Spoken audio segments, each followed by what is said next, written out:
trail. And I was like, well, what about Tapto Lakes? Like, how do we get up there? Because that was an area that was super beautiful and I was really looking forward to it. And the ranger said, hold on, you've got one hell of a journey before you get there. And so that kind of became our tagline for this trip because it was totally true. It was one hell of a journey.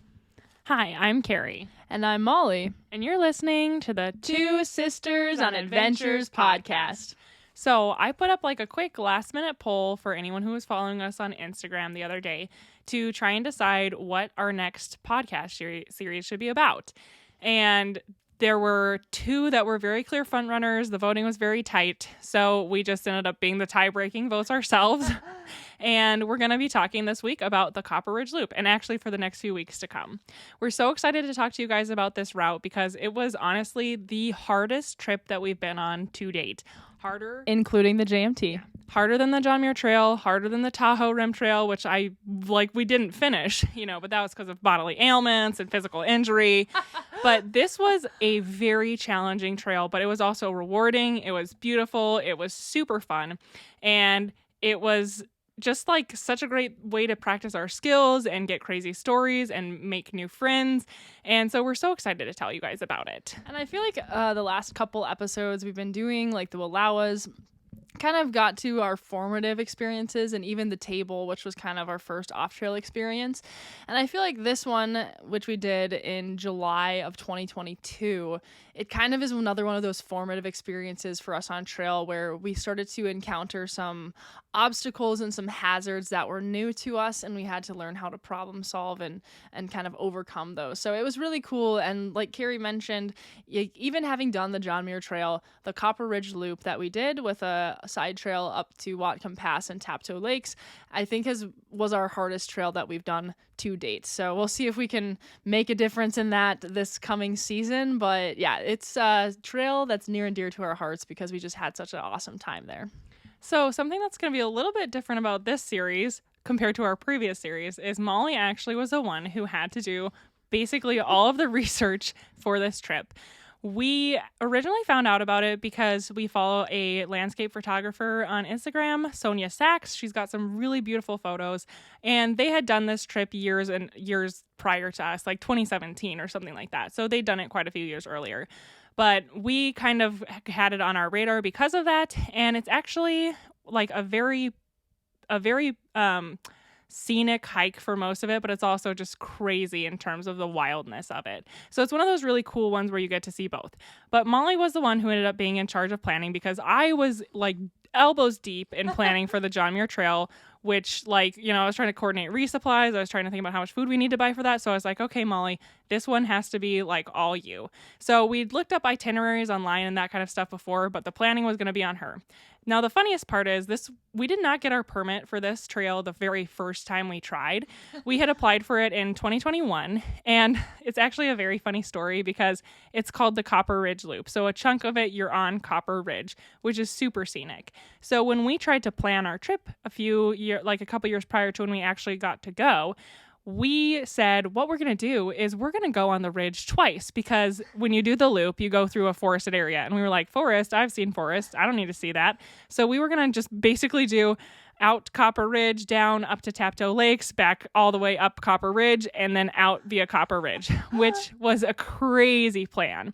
And we didn't know that because we didn't know that much about the terrain. But back then, when we applied, you actually submitted your itinerary online and rangers would go through them and then select people. And they did not select us, which now we're like, thank God, that was a terrible plan because the Copper Ridge Loop is so intense that going up and down it is crazy bad. Yeah, Copper Ridge specifically, which we'll get into Copper Ridge itself in a later episode. But for us at the time, we were thinking of ridges, and I don't know what ridge we were comparing it to that we'd done, but we were thinking of like a high, kind of a level walk where you got this view, kind of like almost like the Knife's Edge on the PCT. It's like fairly level and you kind of descend a little bit. So we thought, well, this would be reasonable to go over the Copper Ridge twice, but no, there is a lot of up and down, quite a bit of elevation gain and loss. And so it's a challenging area. And then especially challenging for us in this situation was just how hot the temperatures were the week that we were going in the end of July. And so just being up on the ridge exposed made it tough too. So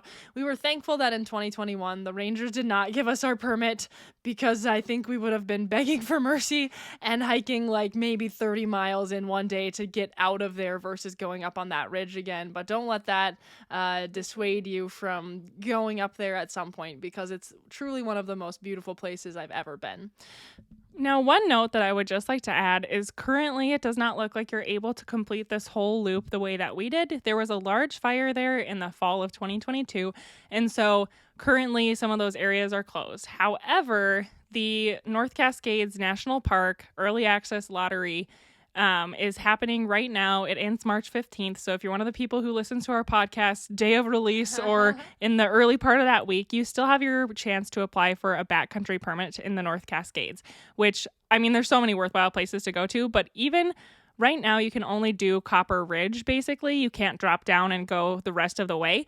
But I would say it still is beautiful, and if you were able to get a permit there, maybe there'd be a little less competition because people can't do the whole loop, but there's still some out of this world campsites. So it's worth looking into. So I did my part for this trip, which was I got the permit for everyone. For some reason, I've had decent luck, and I'm sure I probably never will again, getting us some of the permits that we wanted, which isn't to say, I mean, I've applied several times before I've gotten those permits, but always me, Molly, and Rachel would all put into the lottery, and then typically if anyone's going to get it, it's usually me.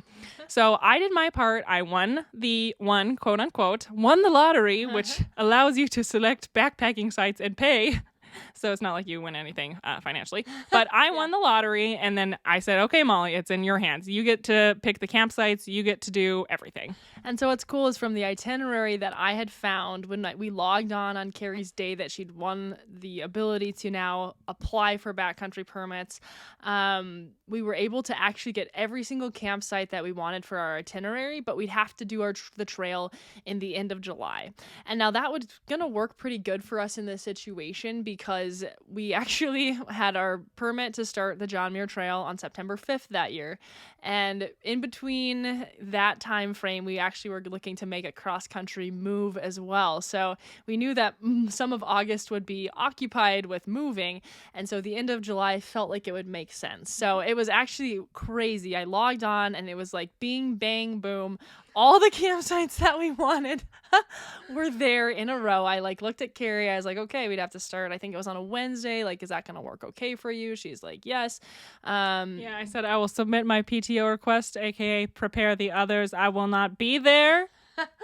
And so we made the reservation. So I think that was probably in the end of March, I want to say.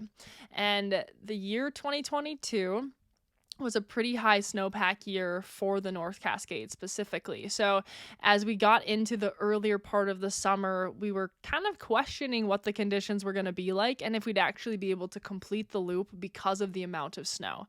And there were a couple of variables that kind of affected our success with the trip, one of which was an absolutely record-breaking heat wave that hit the Pacific Northwest in the middle of June 2022, where we actually had a high of 117 degrees in Salem, Oregon, and 2 other days sandwiched in there, it was over 110 degrees as well. And so a massive amount of melting happened in the North Cascades at that point.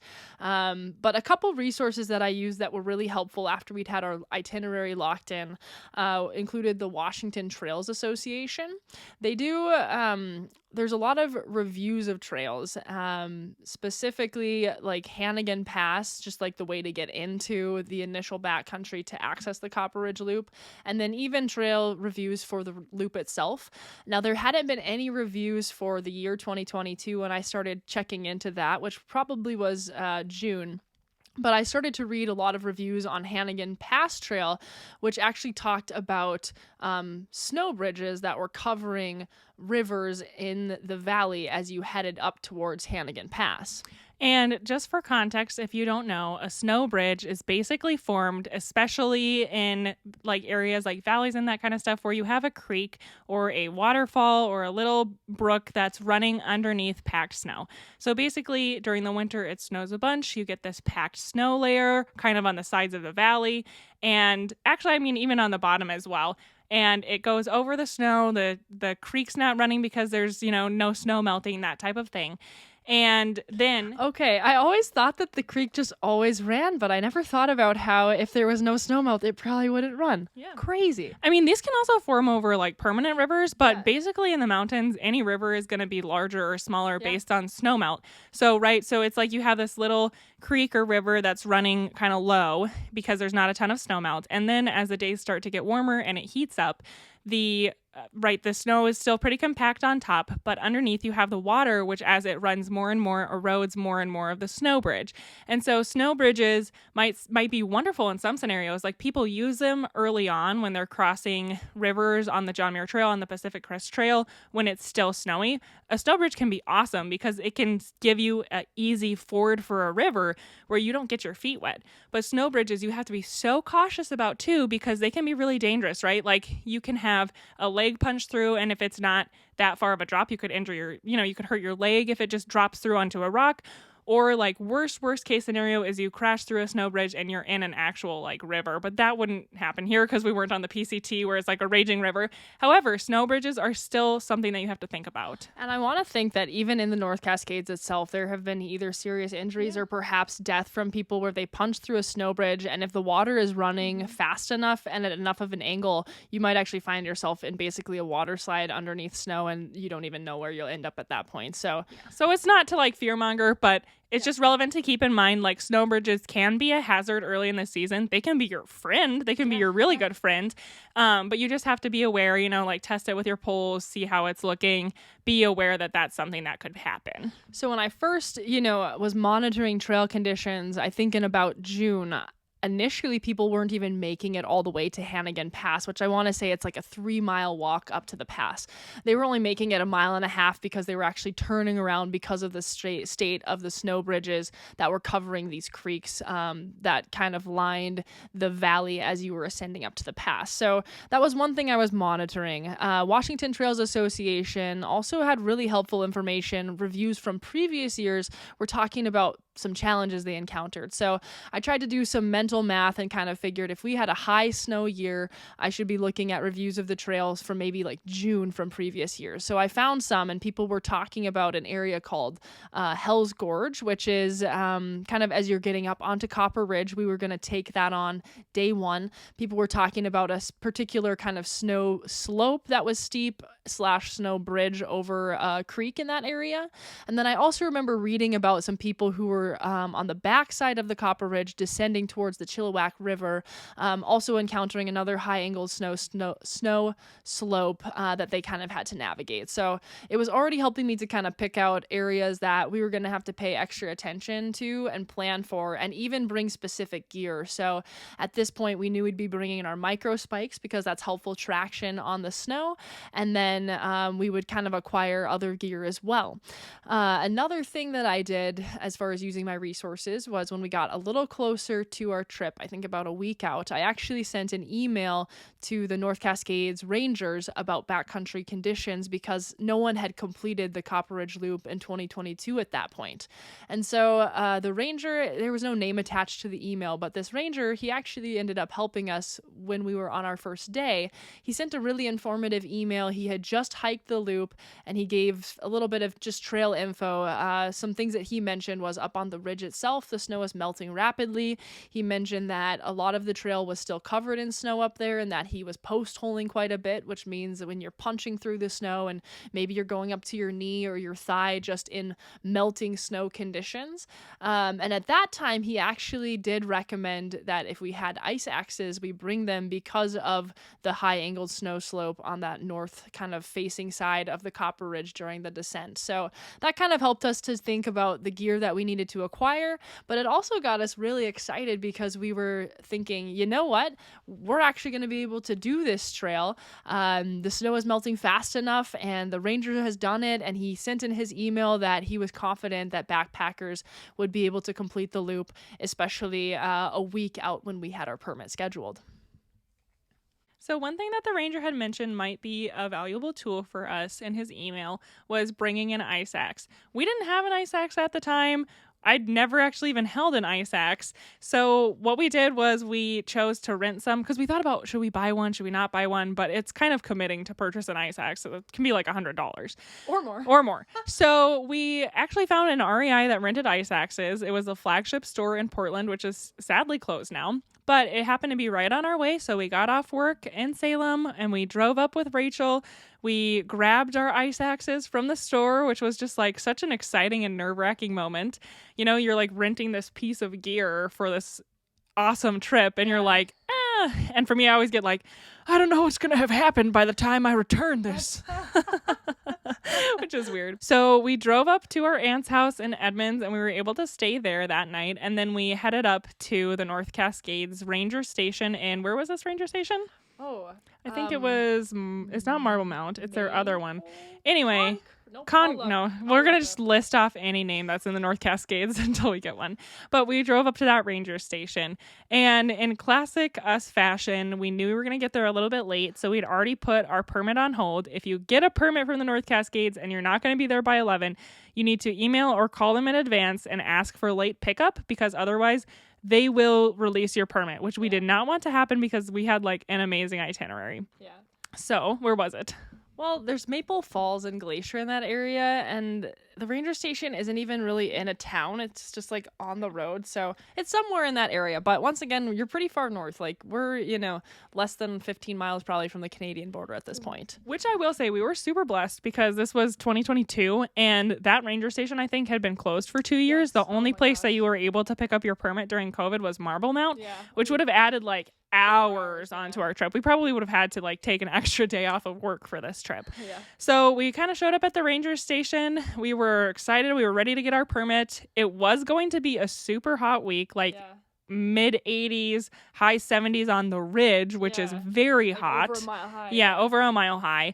And so we did know, like, okay, we were still going to have 9 miles and 3,700 feet of gain to complete that day. But you know what? Sometimes you just work with what you have. Yeah. So we went to the ranger station where we met this amazing ranger. And Molly and I just have to do a plug for the Rangers of the North Cascades. We love them. We've had nothing but really, really good experiences with them where they've been knowledgeable and helpful. And I'd like to assume that all rangers everywhere are that way, but specifically in the North Cascades, I don't know if it just attracts a different type of ranger.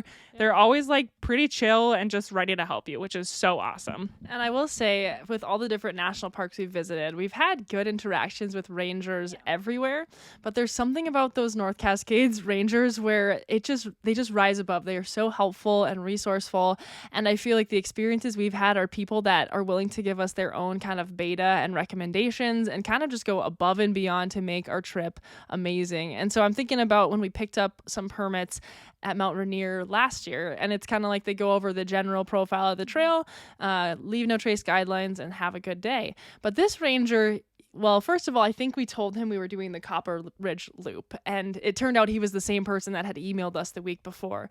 And he knew, I think, just the level of difficulty and the challenges that we were going to meet on this trail, and he kind of took it upon himself to make sure that he kind of pointed out all the different kind of like challenge points we were going to encounter, and then gave us even some recommendations on how we might go about encountering those, which was very helpful for us. And one thing that I really admired about this ranger and that I try to apply in my own life, whether it's on this podcast or I'm just like sharing information with friends, is he was able to report to us the hazards and conditions, but in a way that was not gloom and doom, that was not fear mongering. It was like he was just able to state like, these are hazards.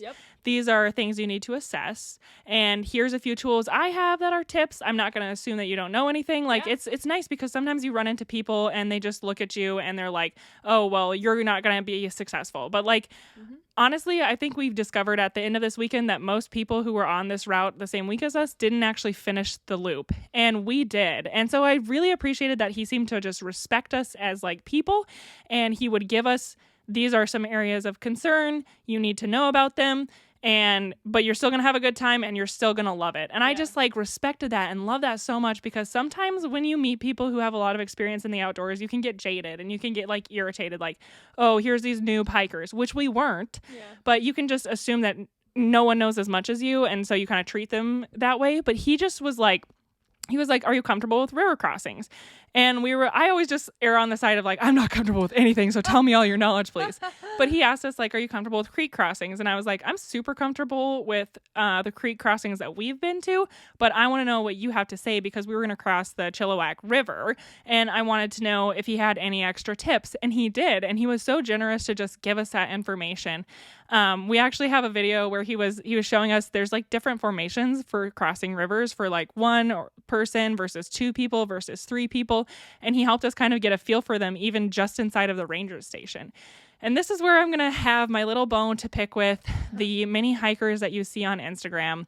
Everyone's just doing their best, and I understand that. But one thing that is so frustrating for me is I see these big like hiking and creator accounts with, tens to hundreds of thousands of followers, and they're all crossing these rivers. They're facing the opposite shore. You can see the current hitting them, and they're kind of like trying not to fall, and they're fighting their way across it.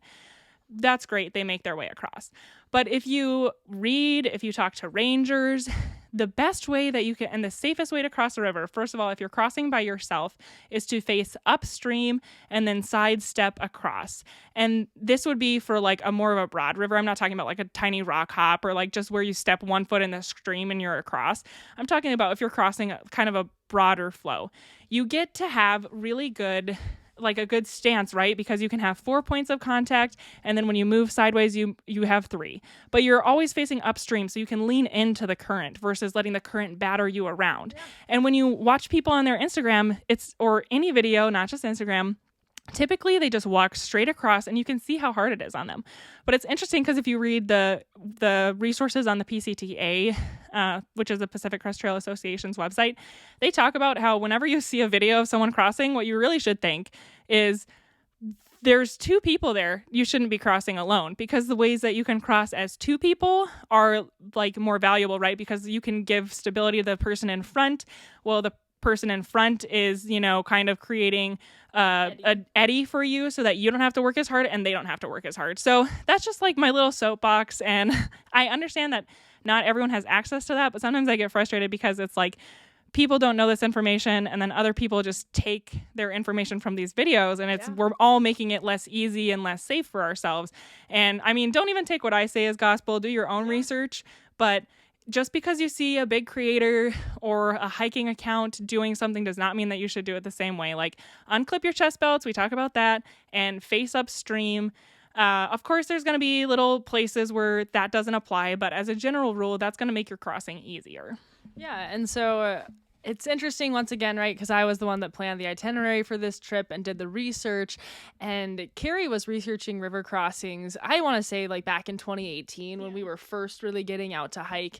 She was already looking at resources like the PCTA website, reading about the creek crossings, river crossings, and the strategies that are the safest for that.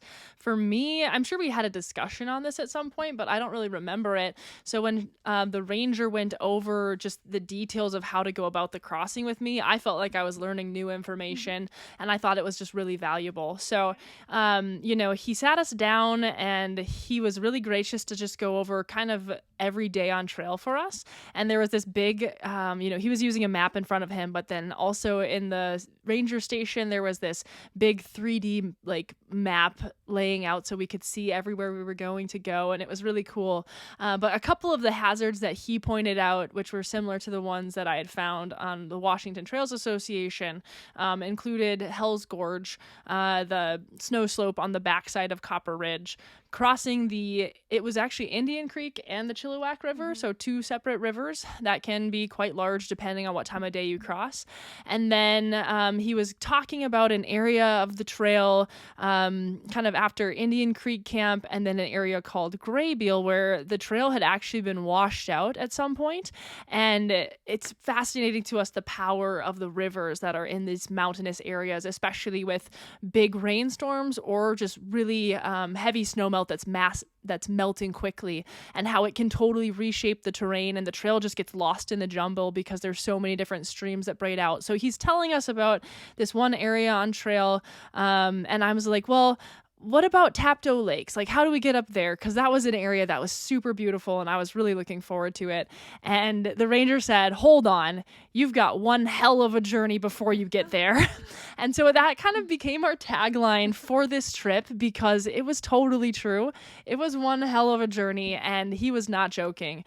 So anyways, he just took the time to just go through those things with us, and we did tell him we brought our ice axe, and he said he didn't feel like that was actually necessary at this point, that we could leave those in the car. And we're like, well, we did rent them, but we'd rather not carry them for 5 days. But yeah, we just really appreciated that. And so after we left the ranger station, we were like, we have immediately forgotten this really nice ranger's name. So we were trying to think of what it could possibly be.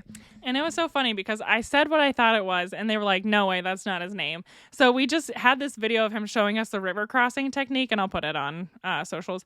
But it was so funny because we like zoomed in on his little name tag, and we were like, that definitely says Shelvin. It's Shelvin. So we always talked about, we loved the Ranger Shelvin. He was so amazing.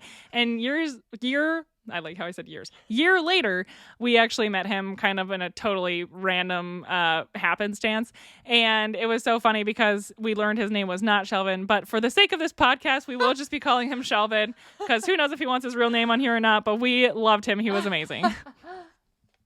Thank you so much for listening to another episode of the Two Sisters on Adventures podcast.